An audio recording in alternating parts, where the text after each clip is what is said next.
Well, another day, another idiot. ThoughtSlime is the responsible party for this one. The title is Kyle Rittenhouse is Not Innocent. And this dude is just going to get all tangled up in his arguments. This is an old one, December 11th, 2020. It was quite popular. Has 14,000 thumbs ups. So a lot of people have watched this. And unfortunately, they've all been badly misled. Hello out there. I am trying to get through. With his powerful brainwaves cradled in the warmth of reasoning, it's time for Johnnie Walker Dread to straighten you out on a thing or two. Emanating all the way from exciting Las Vegas, Oklahoma, it's the Johnnie Walker Dread Show. All right, let's see how he does. Okay, so I guess I have to explain to some people why Kyle Rittenhouse is not to be celebrated. I guess that's a thing I can't take for granted here in 2020. I'm sorry if my tone comes across a little frustrated in this video, because I know the overwhelming majority of my audience understands what I'm about to say. Okay, no, your tone comes across as bitter. And the reason why it becomes bitter is because you want Kyle convicted. And that pesky innocent until proven guilty thing is getting in the way. But enough people have been stinking up my Twitter feed with Rittenhouse apologia that I'm compelled to go over this. Just look at this tweet from Destiny. Or what about this tweet from Destiny? It says account suspended. Okay. I know, I'd love to do another silly video, have my little jokes and goofs, see what Grumbletum is up to, but no. We have to talk about the alleged... See what I mean? Alleged.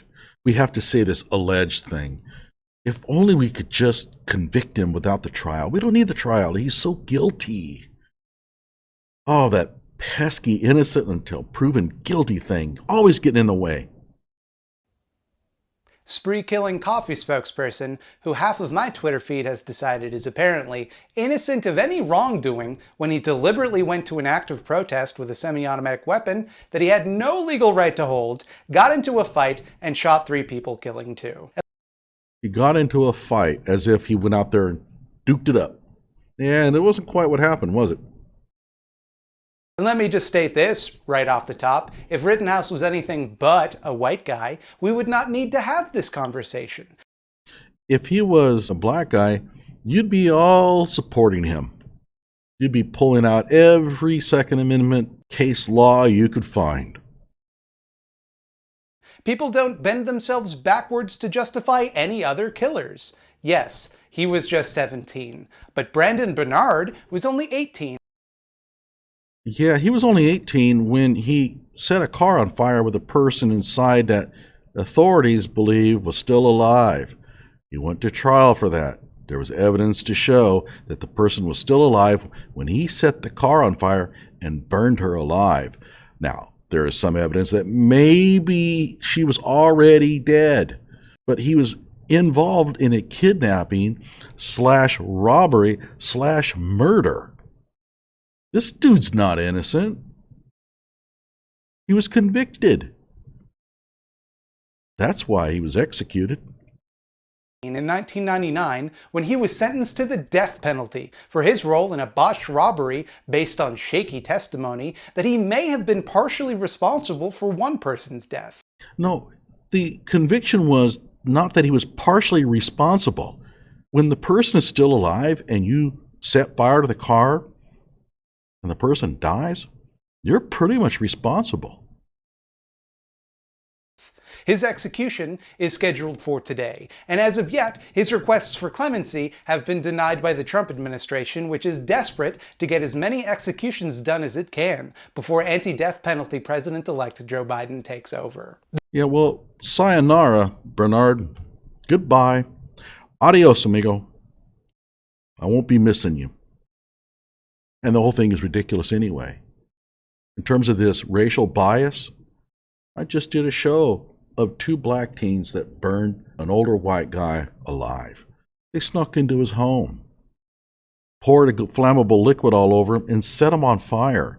He died 4 days later. The agony must have been horrific. You think he's doing videos on it? Oh, hell no. The same Trump administration that's publicly defending Rittenhouse before the investigation into his killings is even complete. Oh, I want to go back on that. Let me ask you, all you in the viewer land, if those had been two white kids and they burned an old black person alive, and they told the person that when the authorities come, you tell them it was a couple of black kids, do you think there wouldn't be protests everywhere over it? But I bet 90% of the people that are listening to this video don't even know anything about that case. And it was recent, just a few days ago. Well, maybe more, because my viewers know about it because they watched the video. Now that poor bastard, man. This dude don't care.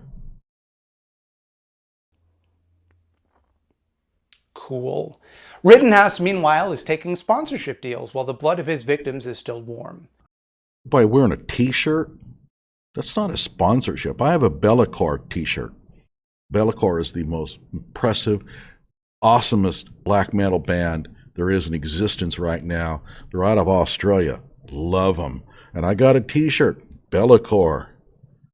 But wearing the t-shirt doesn't make me a sponsor of them and doesn't make them a sponsor of me.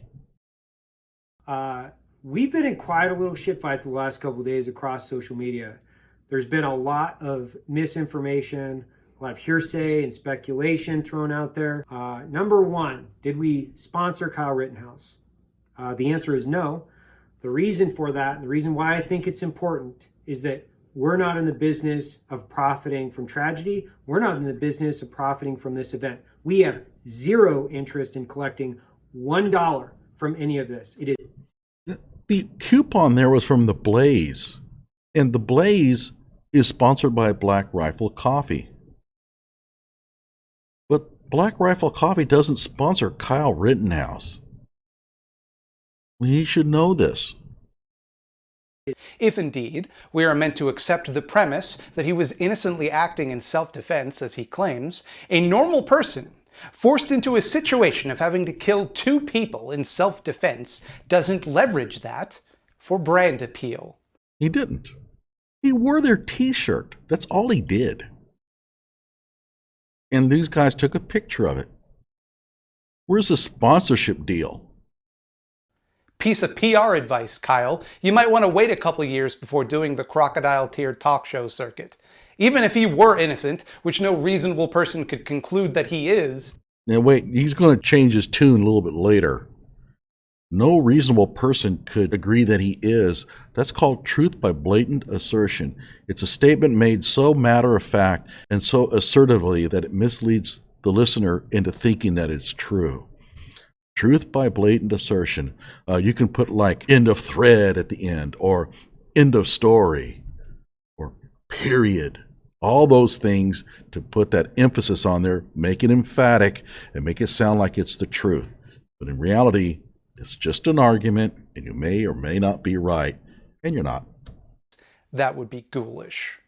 So let's go through a loose timeline of events here. August 23rd, a white police officer shoots Jacob Blake.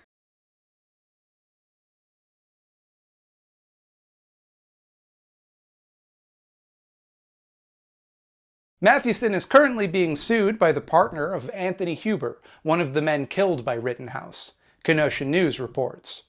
The suit uses Reconstruction-era federal law inspired by the rise of the Ku Klux Klan that bars people from conspiring for the purpose of depriving people of equal protection under the law. Most recently, the federal law was used in a lawsuit against organizers of the Unite the Right rally in Charlottesville, Virginia in 2017. The Klan and the Unite the Right rally, that's some esteemed company, Kevin. And that is called a false equivalency.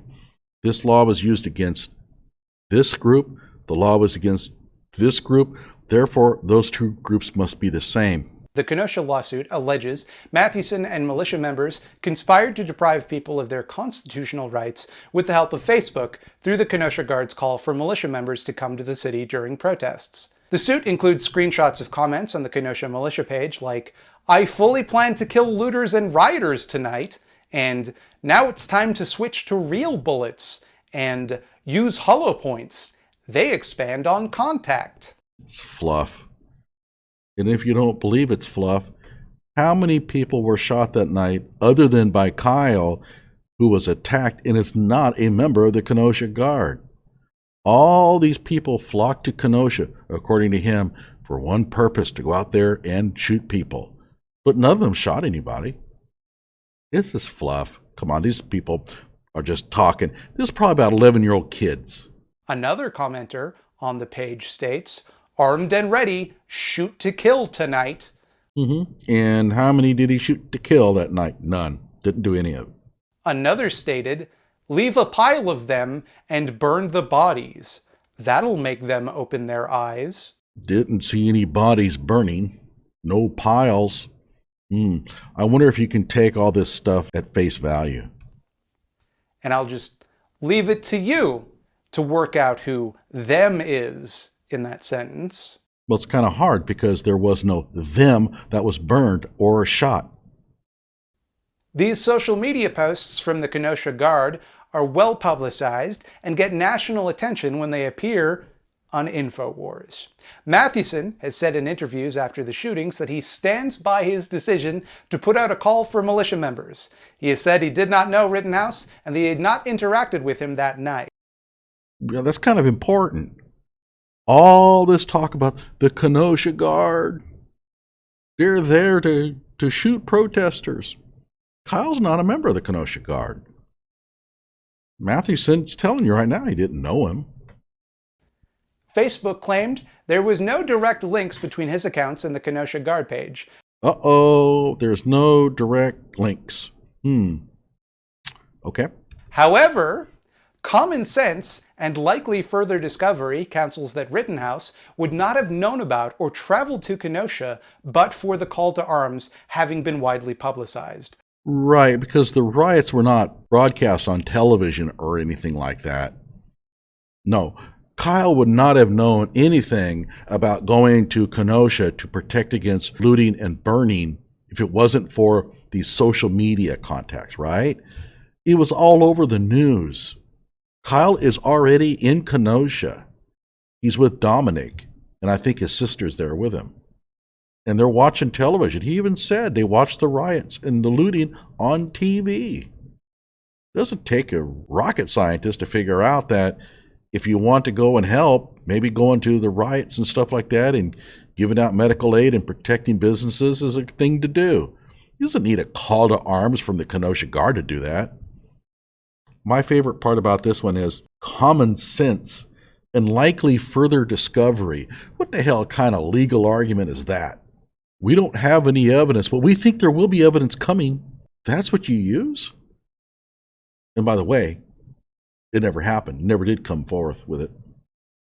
The lawsuit states. By the way, that lawsuit was ridiculous. I did a whole deep dive on it. Go back and watch one of my videos on the lawsuits that were dropped against the Kenosha Guard and Kyle Rittenhouse and Ryan Balch. It is comical if you read the commentary. You saw some of that there. Frankly, it looks like it was written by a bunch of English comp students in high school. It's that bad. So here's Rittenhouse, a supporter of the Blue Lives Matter movement, who participated in police cadet programs. A guy who likes the police and probably... Oh my God, he liked the police. God, man, we don't need no trial. Convict him. That pesky, innocent, till proven guilty crap when this person likes the police. I mean, anybody who likes the police has got to be guilty.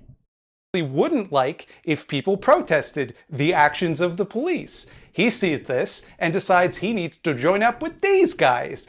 Well, no, that is not true. He didn't decide to go join up with those guys. There's no evidence of that.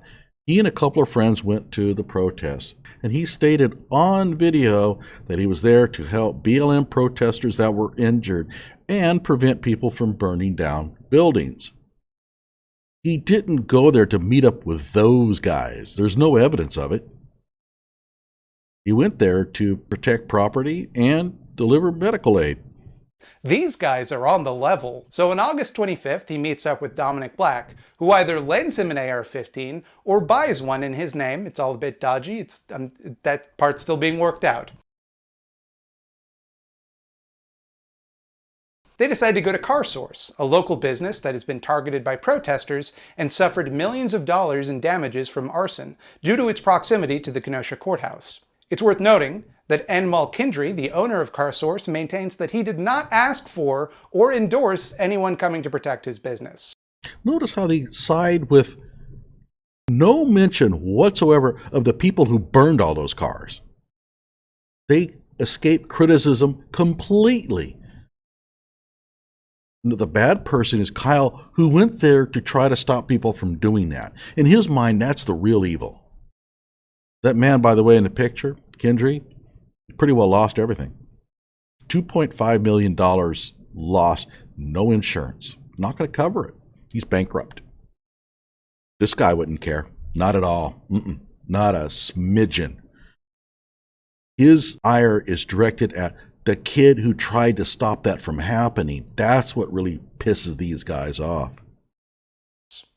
According to the Milwaukee Journal-Sentinel, the co-owner of CarSource said Thursday he didn't hire the men, ask for their help, or endorse it. "Why would I?" M. Malkindry said in an interview with the Milwaukee Journal-Sentinel. "I'm already burned out. There was nothing left to protect." Also worth noting that these guys who were there to uphold law and order were violating a curfew that police had ordered over the city that night.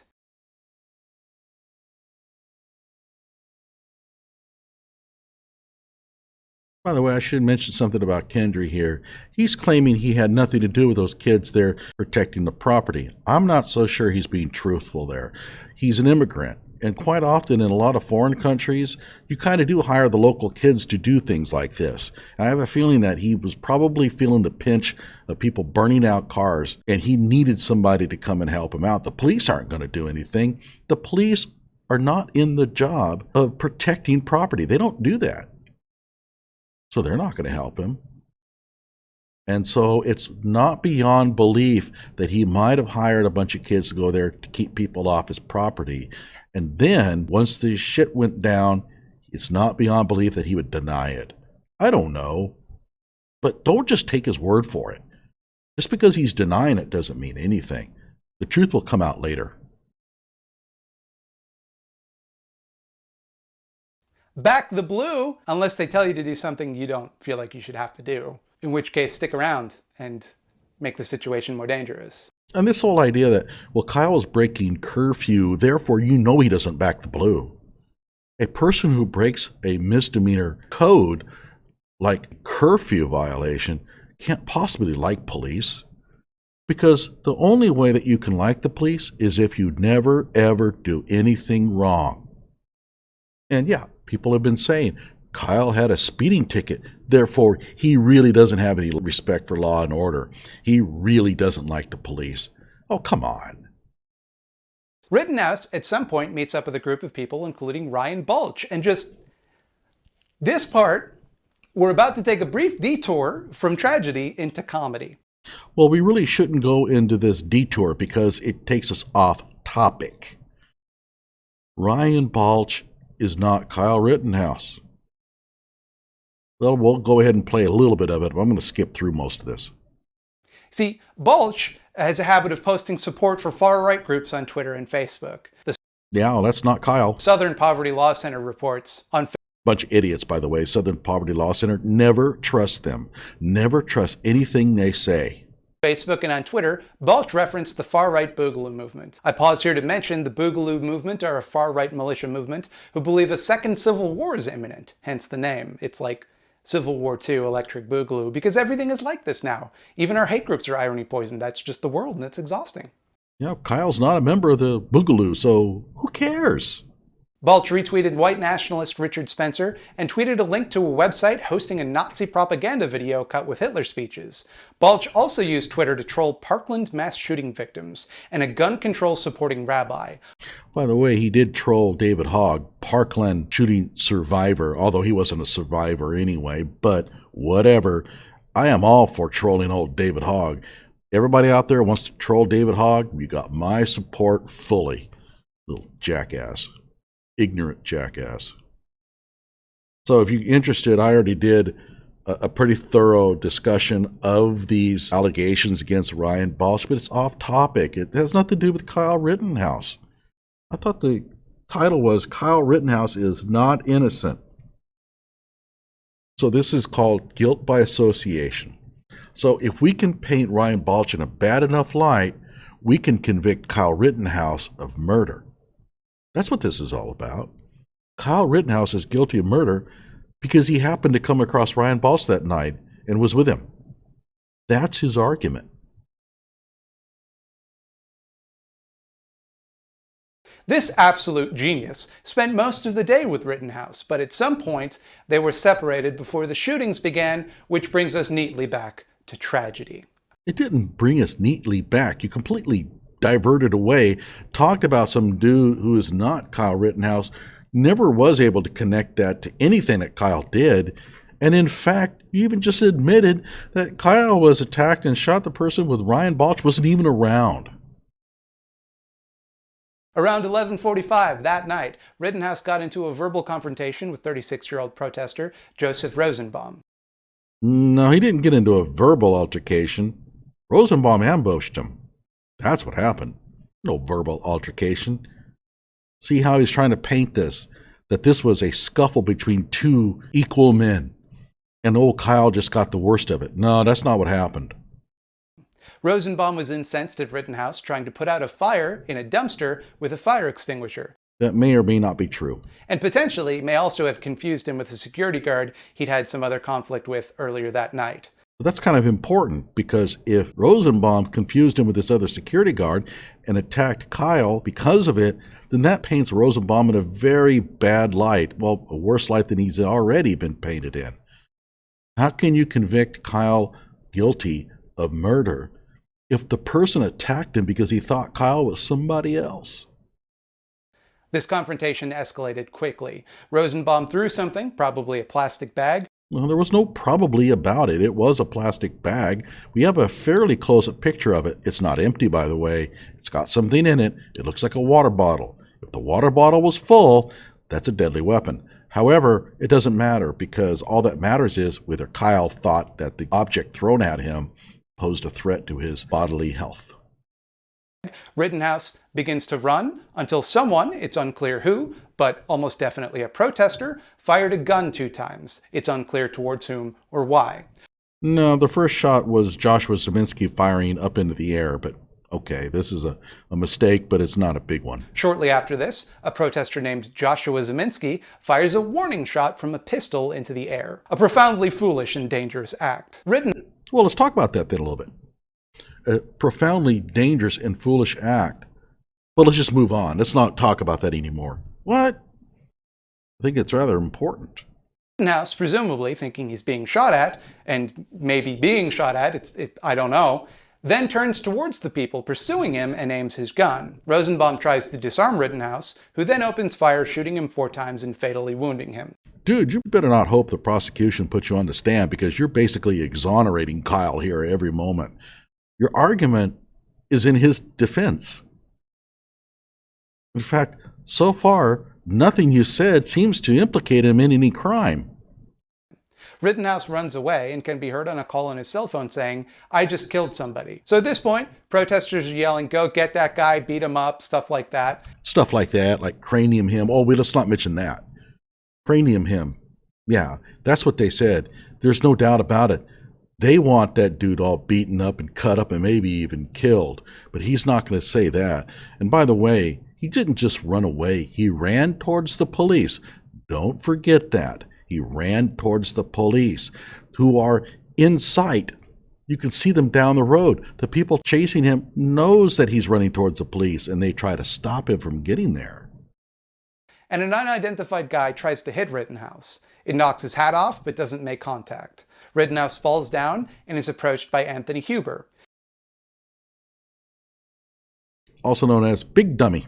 Huber strikes Rittenhouse with a skateboard and attempts to disarm him, and is shot and killed. Okay, that sounds like self-defense. Gage Grosskreutz has been pursuing, and he has a handgun on him. When Huber is killed, Grosskreutz puts his hands up. Rittenhouse fires anyway, taking out a big chunk of Grosskreuz's right bicep. Well, that doesn't sound like self-defense at all. Oh my God. So Gage held his hands up and Kyle just shot him? Oh wait, that didn't happen. He's lying. At this point, Rittenhouse gets up, puts his hands up, with his gun still strapped to his chest, and approaches a police car to hand himself in. The police car, frustratingly, just keeps on driving. Yeah, that's because they probably didn't know what the hell was going on. They see a body laying out in the middle of the street, so they're trying to get to the body so that they can perform EMS services on it. That's a whole nother ball of wax about that whole thing about Kyle giving himself up. Not Kyle's fault. Even while the protesters are shouting to arrest him. Rittenhouse meets back up with Dominic Black, who drives him home, once again crossing state lines. Oh my gosh, well, how the hell is he supposed to get home unless he crosses state lines? He lives in Illinois. Did he go through Checkpoint Charlie? Did they check his papers? Did they have him go through customs? I did another show where I actually took Google Maps and drove to Wisconsin, and it's comical how much these guys have overblown this deal. He lives right on the border. What difference does it make whether he crossed state lines? It's irrelevant. Shortly after committing what is potentially a felony, the next day Rittenhouse turns himself into police in Illinois. These are the events as they happen, to the best of my knowledge. Yeah, to the best of your knowledge, maybe you should have learned a little bit more about what happened. If I've made some mistake along the way, I hope you'll understand that it wasn't out of some bad faith attempt to paint a narrative, but because there's a lot to research in this case. Yeah, let's see here. What was you said about Gage Grosskreutz? Oh yeah, he held up his hands and Kyle shot him. But you know that ain't the case. You had to have seen that a million times. You know that didn't happen, but that's how you painted it anyway.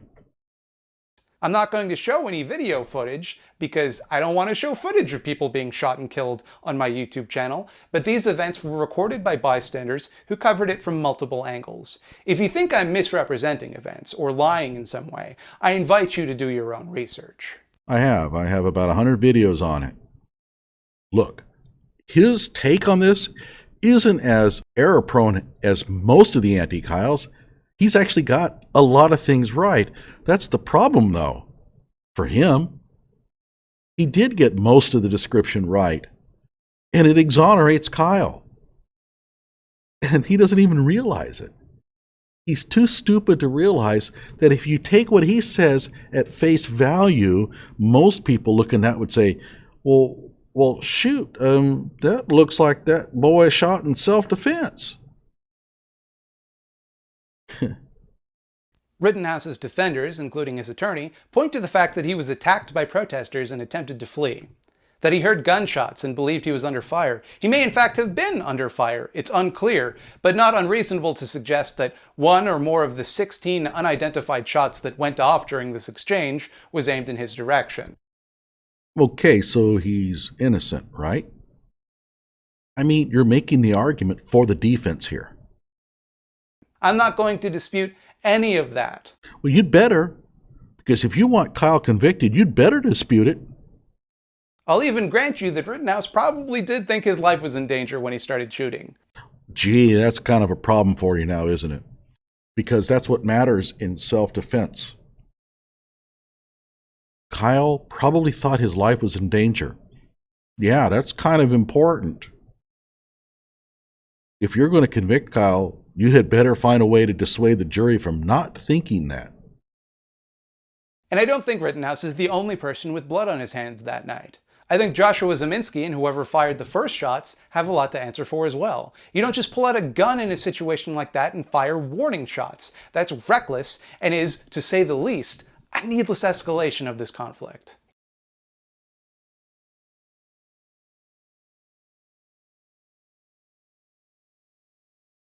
If history began the second that Rittenhouse was confronted by Rosenbaum, the evidence would seem exculpatory. But when you place the events in context, they're a little harder to wave away as self-defense. Okay, so what he's saying is, well, now, maybe all of the actions that Kyle took that night were self-defense, but there's a broader context. Well, you know what? That broader context is not going to help you much. There's a reason. And Wisconsin. When you flee a confrontation, you reassert your self-defense rights.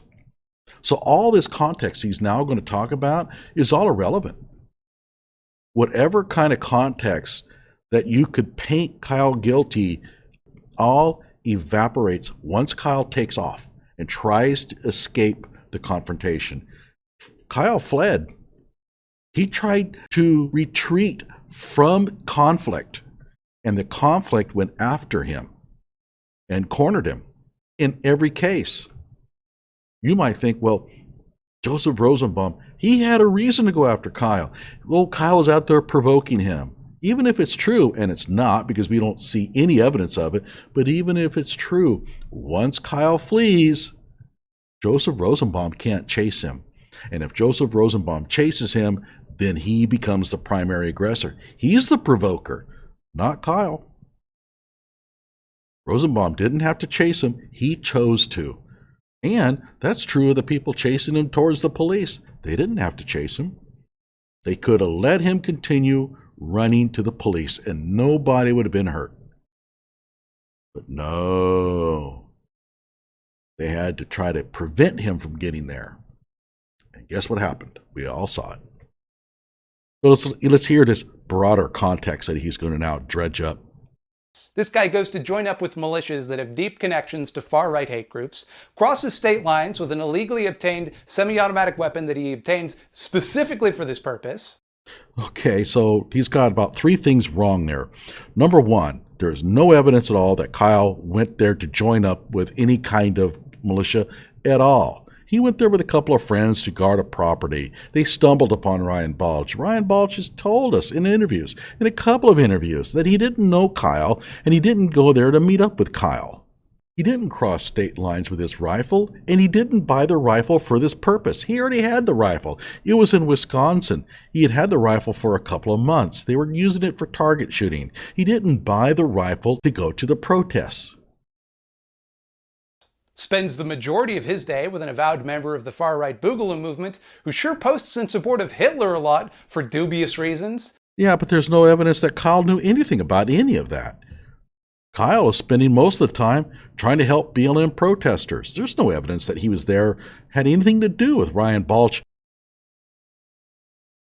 Ostensibly, to protect a business whose owner did not want or ask for their help, to support police in defiance of a curfew police had put in effect, sought out a confrontation, and killed 2 people, injuring a third. Notice how the people that were attacking Kyle, Rosenbaum, Huber, and Grosskreutz, notice they're completely excused from this curfew violation thing. It's only Kyle.